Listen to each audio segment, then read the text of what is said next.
Ny mofinaina isan'andro atolotry ny mpitandrina rakotina valina maoly.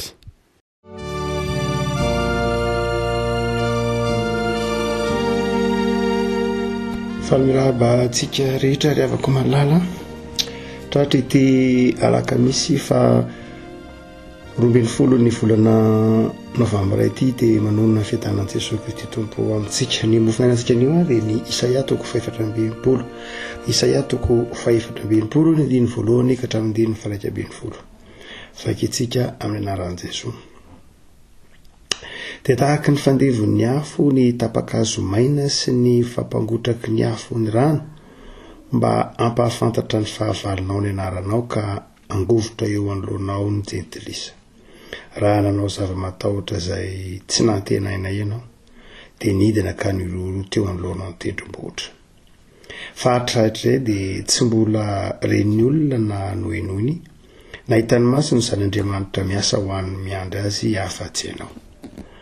Mitsena izay mifaly anao ny marina ianao dia izay mahatsiaro anao amin'ny lalanao indro ianao dia tezitra ary hita fa meloka izahay.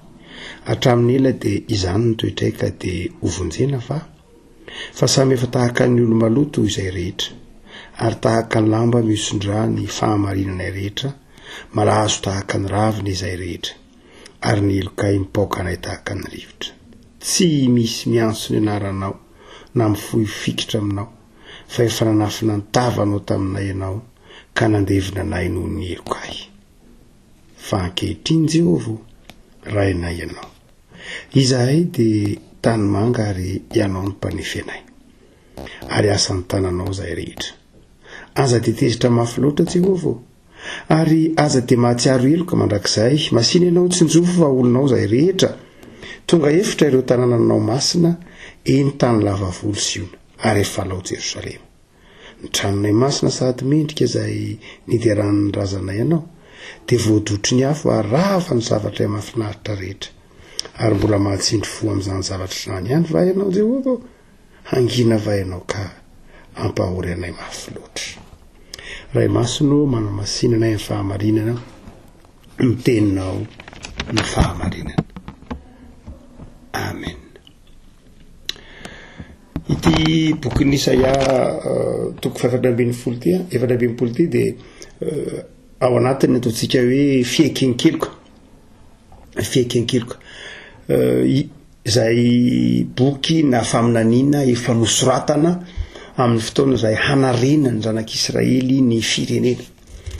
Hanarenana ny firenena efa mbita ao amin'ilay efa miainina ilay fahanafahana na mpanantenain'ny tompo avy any Babilôna izy ireo ary eo am-panarenana izany firenena izany ka dia saika miravoravo-tanana. Miravoravo-tanana noho ny hamafin'ny asa, miravoravo-tanana eo am-panarenana ny fiainan'ny pirenena ary diraiara tsy mahita maridalana hoe aiza no anomboana azy. Io rehefa ataovy hoe tafiditra ao anatina andamina trano ianao ka ny trano dia mikorotana be, ery ny sezy, ery ny latabatra, ery ny lamba, ery ny fitaovana maro isan-karazany, fitaovam-pihinanana. Dia raha vao miditra eny am-baravarana anao dia mety ho kivy be mihitsy mahita an'izany trano mikorotana izany ary tsy hitanao raha izay hanomboana azy. Ndraindray aiza moa izany zao no hanomboako azy, aiza izy no apetrako voalohany amin'ny toerany, inona no toko ataoko meloa.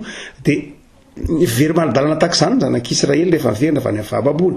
Very maladalana amin'ny lafiny hoe tsy mora ny manarina ny firenena, tsy mora ny manarina ny hoe zavatra efa nilaozana nandritra ny 70 taona ka haolo ny tanàna, ny korotana ny fiainam-pianakaviana, tsy fantatra intsony hoe aiza ny tanin'ny iza no mipetraka ery, iza moa izany zao mandovaka ery no mipetraka, izany rehetra any tsy maintsy narenina. Ary ao anatin'izany fanarenana izany dia mila fifandeferana amin'ny zanak'Israely, mila fahalemem-panahy ary indrindrindra mila ataontsika hoe fahafantarana mihitsy arany hoe iza moa inona ny tokony anjarako amin'ity fanarenana ny firenena Israely ity. Dia ao anatin'izany ataontsika hoe fanarenana izany dia mampitrotraka izany koa ny ataontsika hoe ny mbola mafy ny fieritreretana hoe nafoin'ny Andriamanitra. efa natsiaza anak'Israely na fon'Andriamanitra tamin'izy baby tany Babilôna fa rehefa niverina avy any amin'ny fahababoana izy dia mbola tsy afaka atao an-tsainy ihany zany zay mahatonga an'ity hoe fiaikekeloka ity satria mbola everiny ho mbola tsy tena afaka tamin'ny fahatezeran'Andriamanitra. Dia eto arevako malala inona ny hevim-panahy ny Isaia mpaminany ho ao an-tsaintsika raha mamaky ity andininy vitsivitsy andininy 110 amin'ny toko 420 isika. Ny voalohany indrindra dia lay epahany zany dia mitory fiaikekeloka. Ny fahatsapantsika fa avy amin'Andriamanitra ilay zavatra nitranga. Ny fahatsapantsika fa avy amin'ny fahotantsika ny mahatonga ilay zavatra sarotra sy rava dia tsy misy afa-tsy ny fiaikekeloka ny voalohany. Raha fantatrao fa mioty ny vokatry ny nataonao ianao, raha fantatritsika fa ny vokatry ny fahavoazana eo amin'ny fiainantsika dia tsy noho ny adalan'ny hafa fa noho ny fahotantsika sy ny fiodinantsika amin'Andriamanitra dia ny vahaolana dia izao ny fibebahantsika ihany. Misy zavatra zany izay ataontsika hoe mitranga eo amin'ny fiainantsika. Misy zavatra mitranga fahavoazana mafy mety mahazo ny fiarahamonina. Izany fahavoazana amin'ny afinazo ny fiarahamonina zany na fiarahamonina dia vokatry ny fialana tamin'Andriamanitra dia ny vahaolana dia izao ny fiverenana amin'Andriamanitra ihany. Raha ohatra ka io fomba fitenin'ny mpanao politika manao hoe rehefa olana ara-politika dia vahaolana ara-politika, rehefa olana ara-toe-karena dia vahaolana ara-toe-karena. Ary eto dia azo atao koa manao hoe rehefa olana ara-panahy dia vahaolana ara-panahy. Tsy hoe eto zany lay olana ara-ekonomika sy ara-tsosialy ara-politika ny enan'ny boky ny Isaia mpaminany dia tsy olana vokatry ny politika, tsy vokatry ny ekonomika fa olana ara-panahy. Ilay olana ara-piarahamonina eto amin'ity 120 ity dia izao mila manarina firenena, mila milamina, mila fahazavan-tsaina ka ahafahana mandrindra mamerina amin'ny laony ny fiainam-piarahamonina. Izany zavatra any dia vokatry ny izany olana izany dia vokatry ny fialan'ny zanak'Israely tamin'Andriamanitra. Ary satria olana ara-panahy nahatonga ilay olana ara-politika dia tsy vahaolana ara-politika. Satria olana ara-panahy nahatonga ilay olana ara-piarahamonina dia tsy vahaolana ara-piarahamonina ny voalohany fa vahaolana ara-panahy. Dia mantsy rehefa kobalala ny olona mieritreritra manao hoe io nge olana ara-piarahamonina, matoa misy ny mpangalatra eny an-tsena, matoa misy mpanao sito-mahery, matoa misy mpanao herisetra, matoa misy sanatria mpanolana mandeha eraky ny tanàna, matoa misy fahantrana be loatra dia everitsika fa olana ara-tsosialy sy ara-toe-karena ka dia vahaolana ara-tsosialy sy ara-toe-karena ihany no mentsika. Mety raha ohatra ka nateraky ny politika natonga zany dia vahaolana ara-politika. Fa eto rehefa koa malala dia izao tena mety olana ara-panahy mihitsy. Mety olana ara-panahy no nahatonga an'izany olana ara-toe-karena sy ara-politika izany. Ary rehefa olana ara-panahy dia ny fibebahana. Zay ny vahaolana. Fantatry Isaia mpaminany zany ary fantatry reto vahoaka Jesu reto fa ny voalohany indrindra dia izao matoa hoe izy sahirana tahaka izao, matoa izy mahantra tahaka izao, matoa ny fiainany tsy mety milamina, matoa izy miasa fa tsy mahita fiadanana, matoa izy miezaka fa tsy mahita fifaliana, matoa izy miaritra fa tsy mahita fanambinana, matoa izy manao izay mety ho tandrify azy kanefa tsy mahatatra ny tanjona izay faritany. Araka ny tenin'ny Akay mpaminany manao hoe nareo ange miary foana nareo fa mitahiry anaty kitapo loka. Nareo angy miezake mamafy anareo mijinjy anareo fa tsy ambininareo satria everinareo fa ny mahavany olana eritreretinareo dia ny sosialy sy ny politika. Tsy zay fa izao misy zavatra tena olana ara-panahy. Re afaka malala ina ny afatra Isaia mpaminany. Misy zavatra mitranga eo amin'ny fiainantsika, ary zany zavatra mitranga eo amin'ny fiainan'ny firenena sy ny fiarahamonina zany amin'ny fiainan'ny tsirairay, olana zava-manahirana dia izao ny mahatonga zany dia mety ho ny olana ara-panahy, mety ho vokatry ny fialantsika amin'Andriamanitra, mety ho tsy mbola misy heloka na misy zavatra tsy mibebahantsika tamin'Andriamanitra. So dia misy zavatra mbola tsy mibebahana, so dia mbola misy zavatra tsy mifonana, so dia misy zavatra mbola tsy nangatahana famelan-keloka tamin'Andriamanitra. Ary zay ny tiany Isaia mpaminany teneniny eto. Efa afaka mifahababoana ange zanak'Israely fa mbola mahatsiaro meloka ihany izy. Satria nahoana? Satria mbola misy zavatra tsarony ho tsy nangatahany famelan-keloka tamin'Andriamanitra. Ary zay no mahatonga lay olana sy zavatsarotra izay mety ho lalovana. Amin'io toko 10 ihany inge vao mandingana kely nareo dia fa hoy ny tenin'ny Tompo manao hoe indro zao mahalanitra vaovao sy tany vaovao ka dia tsotsarovana intsony ny taloha na andia ao an-tsaina akory azy. Andininy vitsivitsy eo eny ativakitsika ity zany hoe rehefa avy mibebaka dia voavaha ny olana ara-tsosialy na ara-piaramonina na ara-politika na ara-ekonomika.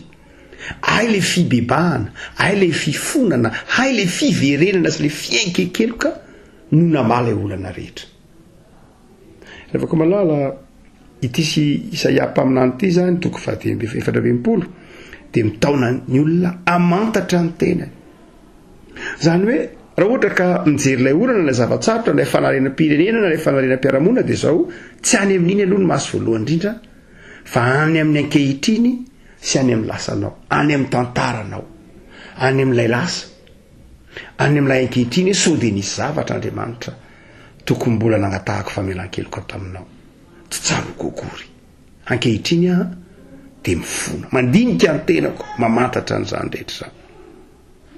Hoy ny filazan'ny bokin'ny Isaia azy manao hoe jerenge izahay mitsena izay mifaly ianao Andriamanitra fa inona kosa no nataonay na dia miantso tsy misy miantso ny anaranao mihitsy izahay na mifohy fikitra aminao dia manafina ny tavanay taminay ianao. Ry havako malala ndeha ary amin'izao fotoana efa madiva ifaran'izao sady ny taona fotoana ny fandinitena ny hiatrehantsika ny zava-trarotra eo amin'ny fiainantsika dia ny fibebahana, ny fiaikekeloka. Amin'ny alalan'ny fiaikekeloka sy fandinihantsika ny tenantsika amin'ny ankehitriny no ahafahantsika miatrika ny olana amin'ny ho avy sy ny ankehitriny ihany.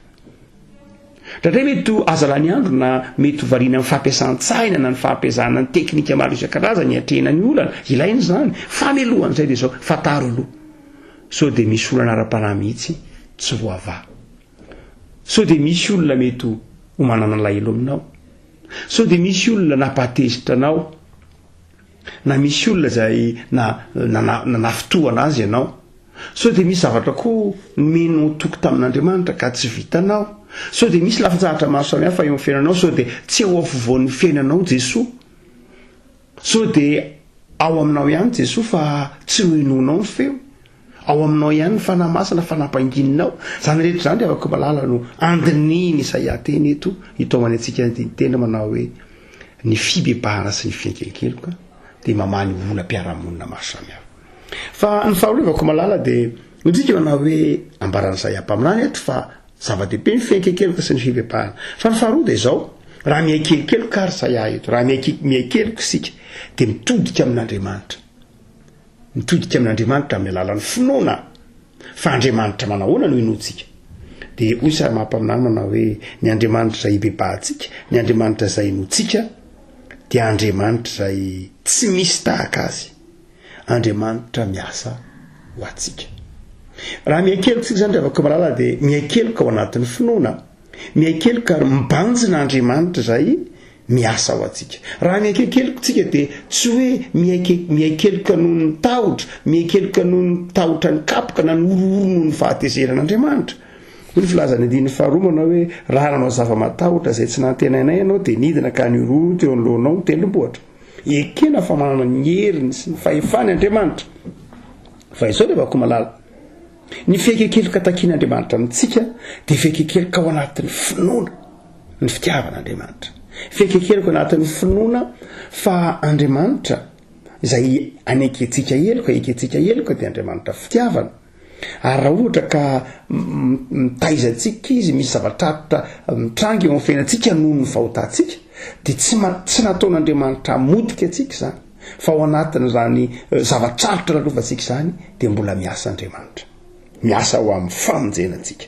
Ny andininy fahatelo tsy mbola nisy olona mbola tsy renin'olona nahita ny mason'ny olona zany Andriamanitra miasa ho an'ny miandry azy afa-tsy ianao.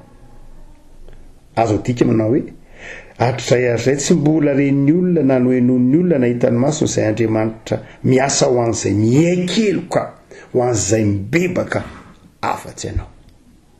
Zany hoe lay Andriamanitra raha inotsika ry havako dia Andriamanitra miasa ao anatin'ny fibebahantsika. Ny zavatra andrasan'Andriamanitra amintsika zany ry havako malala dia ny fibebahana, ny fiverenana amin'Andriamanitra, ny fametrahana an'Andriamanitra ho ivo ny fiainantsika, ny fametrahana an'Andriamanitra ho zava-dehibe eo amin'ny fiainantsika. Hotsika na hoe ny vahaolana angedra indray everitsika ho mahomby amin'ny zavatsarotra na amin'ny zava-manahirana na amin'ny fanarenana ny fiainantsika na amin'ny fanoratana takila vaovao amin'ny fiainantsika zany mba hiova dia izao ny everitsika vahaolana dia isaitsika tsy ny famadihana ny boky na ny takela-piainana akory ny voaloha mahamaika fa ny fiaikekeloka tao anatin'ilay boky teo aloha. Na hanova boky tantaram-piainana impiry ary ianao, na hanova pejy impiry eo amin'ny tantaranao azy ianao, na hiova trano impiry azy ianao, na hiova asa impiry azy ianao, eny na mety hiova firenena sy hiova zavatra maro samihafa azy ianao, tsy zay akory ny zava-dehibe. Dingana ihany zany fa ny zava-dehibe dia izao manomboka amin'ny fibebahana. Rehefa mibebaka ny olona zay no antsony hoe manova takila vaovao, manova boky mpiainana vaovao mihitsy. Ary alohan'ny anakombonana ilay boky teo aloha ka andraisana ilay boky vaovao ny fiainana hoe hiova dia izao ny fibebahana. Ny fibebahana zany no dingana vaovao iarahana manoratra no avy ny tantaram-piainana indray amin'Andriamanitra. Rehefa mibebaka ny olona dia toy ny manoratra ny tantaram-piainana indray miaraka amin'Andriamanitra. Zany rehefa malala manoloana ny zavatra arotra ka tia hanoratra boky mpiainana vaovao, tia hanadinga-piainana vaovao dia izao atomboy amin'ny fiaikekeloka. Ary miaikeloka amin'izy ianao, miaikeloka amin'ilay Andriamanitra izay tianao, ary matoki fa ifiaikekeloka io no mahatonga an'Andriamanitra ao miasa ho anao. Ary farany dia ity rehefa miaikeloka tsika manao hoe miaikeloka ao anatin'ny finoana fa lay Andriamanitra izay inotsika dia Andriamanitra miasa ao antsika.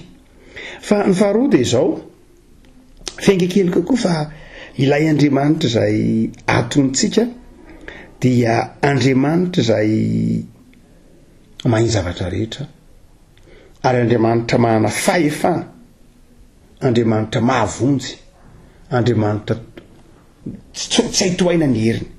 Ka amin'izay fotoana izay iza isika eo anatrian'izay Andriamanitra izay hoy ny filazan'ny Isaia azy hoe toy ny tany manga ihany izahay. Tsy afaka hiady varotra aminao izay Andriamanitra.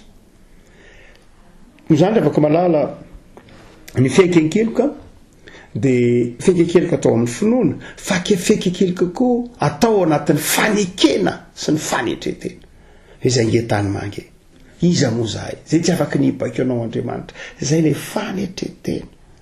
Ny olona miaikeloka dia olona manaiky fa Andriamanitra mahafantatra ny zavatra mahasoa azy, mahafantatra ny dikany fiainany. Ny fiaikekeloka dia midika fanetretena sy fanekena ho tefen'Andriamanitra. Ny fibebahana rehefa malala tsy mahatonga antsika miala amin'Andriamanitra ka eritreretantsika manao hoe za zao mibebaka olom-baovao dia tsy miaraka amin'Andriamanitra trony na hoe rehefa miaraka na satria za olom-baovao zao dia zay tiako nataoko. Tsy afaka malala ny olona rehefa mibebaka, ny olona rehefa avy miaikeloka ary ny talao ny famindram-pon'Andriamanitra hoe aza tetezitra mafy loatra ianao Jehovah, aza mahatsara eloka mandrakizay re ianao e, masiny ianao tsy njofa olonao zahay. Rehefa ao anatin'ny olona izay fiaikekeloka izay, ao anatin'ny fanetretena dia afaka miandrandra valim-bavaka izy, afaka miresaka amin'Andriamanitra izy manao hoe hangina va ianao ka ampahory anay mafy loatra. Afaka malalo eto am-pamaranana dia mampatsiahy anao zavatra roa ihany ity faminaniana ity. Ny voalohany dia izao fahatokiana ny fahendren'Andriamanitra mandahatra, fahatokiana ny fahendren'Andriamanitra mametra ny zavatra zakanao, fahatokiana ny fahendren'Andriamanitra mpanefy sy mpamolavolanao, fahatokiana n'Andriamanitra mahay ny zavatra rehetra ao anatin'ny fanarenanao ny fiainanao, fahatokiana n'Andriamanitra miasa fa tsy nitary indrindra fa ny faharoa dia izao ny afatra isaiam-paminany eto ny fibebahana ny fiekekeloka aza manamary-teny eo anatrehan'Andriamanitra aza manamary-tena koa aza eo anatrehany tenanao mpanjino ny fiainanao tinio ny tenanao tinio amin'ny alalan'ny fitiavan'Andriamanitra ary misy zavatra fantatrao fa tokony hibebahana tokony hifonana dia aza angatahan'andro mangatahany tompo ary vakio ity Isaia 4:20 dia vereny vakina mangina dia rehefa voavakinao zany amin'ny fonao manontolo dia mino fa naveran'ny tompony elikao no ny amin'i Jesosy ary meteza hiaraka noratra boky vaovao takila vaovao miaraka amin'Andriamanitra amin'ny fiainako avinao indray ivavaka isika Jesosy misoranao zay no ny amin'ity faminan'ny Isaia mpaminany zay mampianatra anay fa ny olam-piainana ny olam-piaramonina dia mpitrango zany eo amin'ny fiainana andavanandro fa ny mahamaika indrindra dia ny fiainonay ny sitraponao sy ny fibebahanay ny fitodianay aminao Andriamanitra be famindram-po ianao ary ianao sion zao faminaniana izao ka dia mangataka famelan-keloka tokoa zay tompo mindrana izao faminaniana Isaia zao mbola mahatsindry fo amin'izany zavatra zany ihany vainao Jehova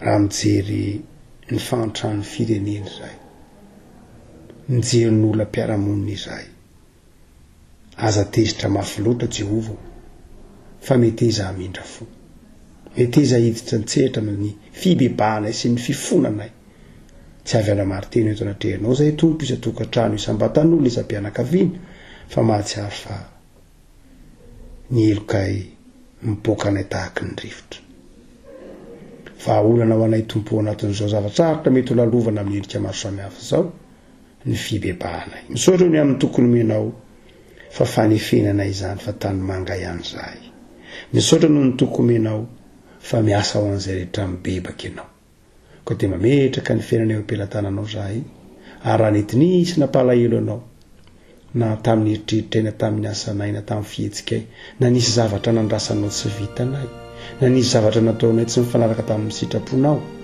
dia mamelany elokay ary aza mangina tompo fa tehirizo zahay noho ianao Jean Kristy mpamonjy